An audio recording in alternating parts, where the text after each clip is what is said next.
Hello. Hey, how are you? It's good to see you. Yeah, you too. It's a pleasure. Thank you. It's always nice for me because I think my first BevNet Live in winter 2016, I had the pleasure of introducing Distill, and I think you're probably meeting a lot of people who saw it there. Yeah, so, definitely. For those who weren't at 2016, could you maybe just give us a little background or refresher? What exactly is Distill Ventures? Sure, yeah. We're the world's first and only drinks accelerator. So we invest both in spirits and non-alcoholic beverage, and really non-alcoholic is the space we see really exciting growth in right now. We are all entrepreneurs, so the company is really founded by a group of entrepreneurs to help entrepreneurs. So having that sort of backbone behind us really gives us a sense of what it's like to be in those shoes. So we offer 4 things to our companies. One is investment, obviously. The second is sort of coaching, partnership, mentorship. The third is a network of just great access to resources. And then the fourth, which is probably newer since we last spoke to you, is distribution and sales partnership network through our a collaborator, Redwood Brands. That's great. So, I mean, we spoke a little bit, again, last time about Seedlip, which is interesting because it's a non-alcoholic drink, but there's more going on there.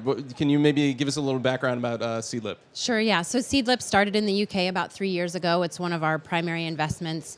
Saw it take off in the UK really like wildfire. It was the opportunity is really that it's a non-alcoholic spirits replacement. So you see it in Michelin restaurants and bars and hotels all around the world in a situation where you might replace like a gin or a vodka to make a very high-end cocktail experience. So they came to the US about 6 months ago, and again, it's really showing kind of a marker in the space where the demand is really growing in this area, and it's been going really great in the US too. Absolutely. I had a pleasure to speak with the founder of Seedlip when I wrote that story, and a really interesting guy, really dynamic. And definitely. I wanted to ask you sort of what do you look for in? I mean, we got a room full of entrepreneurs here. Yep. What do you sort of look for? What are some of the things that are going to separate a successful entrepreneur from someone who's maybe a little bit less? Yep, absolutely. So I'll focus a little bit more on non-alcoholic since that's sort of the environment we're in. I'd say first and foremost is liquid, right? Coming from the spirits industry where most of our investments are, we find that if you can't nail that liquid, like it's almost a non-starter. That being said, though, we have a lot of learnings around liquid, so we can help coach through that. We also find that founder-led brand. So you said you met Ben, and this really rich and deep story that goes, miles deep. It's not just, I met with a flavor house and I have this idea and I went to business school and now I've come up with this thing. It's a real authenticity behind there. And then a vision for what they're looking for. We may help guide or pivot some of that, but really a connectivity of, I know where I want to be going and here's why. So it's a really, good, authentic soul connection there. So probably those are the 3 things. And I tell that to a lot of people here when we're chatting too. And with Seedlip, it's innovative. It's something, there's very few, if any, of those on the market. Is that what you guys are looking for? It's sort of the bleeding edge of innovation, or would you be interested in sort of, existing categories that are, gaining popularity? Yeah, I mean, our perspective is that the non-alcoholic spirits replacement category is really unique and very nascent in the U.S. If you look at the U.K., you see a lot more emerging brands probably because of Seedlip. So even 6 months ago, there was about, 4 or 5 players that we would say were starting to have something interesting going from the non-alcoholic spirits replacement. And now 6 months later, there's over 40 coming from more countries, more backgrounds, more ways of making things, more interesting processes.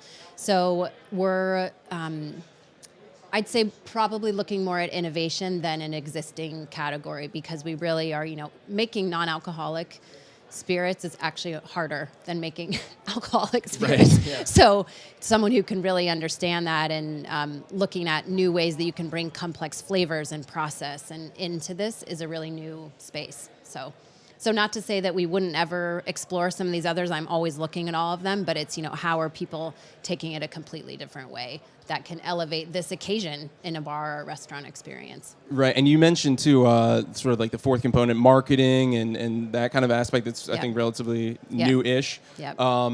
how do you market something like Seedlip? What's the best way to talk to people about something that is so unique?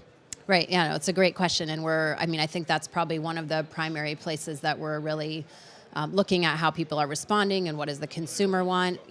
I think a lot of it goes back to why is this category growing in the first place? We've heard every speaker today talk about wellness trends and growth trends and, what that whole space is like. So we definitely look a lot at that. And then second, we see the sort of people's experiences. Now you're not going to go out and order 15 cocktails. It's more about one or two and this really interesting experience. And now I had it with my friends. And then what is that sort of ripple effect? How does that happen? So all of these things really apply back to your brand and marketing strategy. And the third we see is almost like a curiosity or complexity that people are turning over. So as you look to build a brand, it's how are you really resonating with your consumer on all of these areas and having a brand that can understand and express that. And I imagine you spend a lot of time with mixologists and hotels, bars, venues, because it seems like that's going to be the first place where people are really going to experience it and get that, that full presentation that you're absolutely. And I think, to your point, the growth in this industry is almost reliant on that relationship and how well those people can express this in their venues, because concerns that we may have are risks in the category that too many players come out and are doing it too fast. They're not thinking about the complexity, the occasion, the serve strategy, all of these things.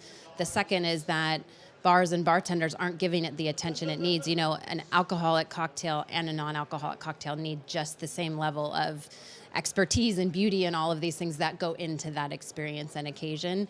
And therefore, then you have a price that's going to end up, being in a similar space because of that. But if we can hit all three of those areas by these relationships with the industry, then absolutely it will be a beautiful space to grow in. So, and it's interesting too because it seems like it's is it ready to drink, or is it ready to drink on like neat straight, or is it sort of ready to use in a cocktail? Yeah, it's a good question. We get a lot of, do you do ready to drink? Is it a modifier? Is it, an ingredient? And actually we're trying to stay, I'd say, away from all of those. It's more, not to say that there aren't elements of each of those, but it's more how can it be the creator of a whole experience. So like Seedlip really holds that space. And they're actually used in alcoholic and non-alcoholic cocktails as a really interesting complexity to bring the drink to another space.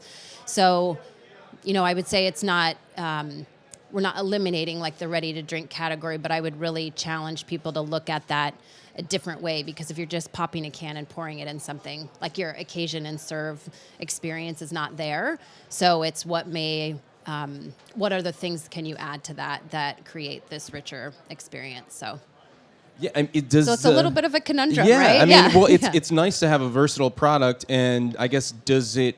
When we talked with Ben, it was what do you drink when you're not drinking? Does it matter that people use it if they're making an alcoholic cocktail? Are you guys trying to direct people to use it in a specific way? Or? No, I would say, we wouldn't necessarily build a whole serve strategy with these brands around an alcoholic occasion, but certainly when you're going into a bar, like why not have a third way that you do it? Your first may be a more simple serve that really gets to like the ease of execution. Second allows the bartender to come in and like add a nuance to it or make it creative. And the third may go into the spirit space.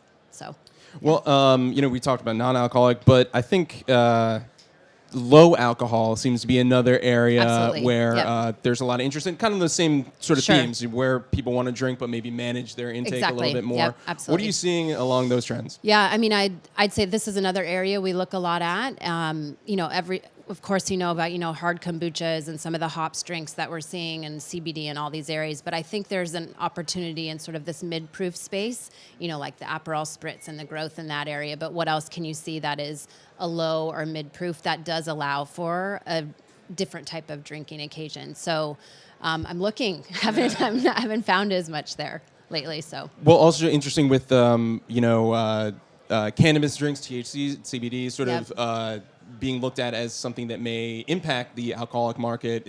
Are you guys exploring? Or yeah, I think it's like anything. I try to keep up on every category. I look at all the kombuchas and fermentation. It's almost more like methodology, techniques, new ways, new processes. So I'm looking at it more from that, I would say, than the lens of, are we going to be jumping into that right now? I think there's a lot to be figured out. As we heard on Saturday here, that there's a lot of uncharted territory. It's the Wild Wild West. So definitely keeping an eye on it, and we'll see where it goes. Absolutely. Well, it's so fun to track you guys because I love Yeah. the innovation that you guys are pursuing. I mean, really unique. So thank you so much for Yeah, joining us, thank you Heidi. so much. Yeah. It was great. Have a great one. Thanks. All so right. much. Well.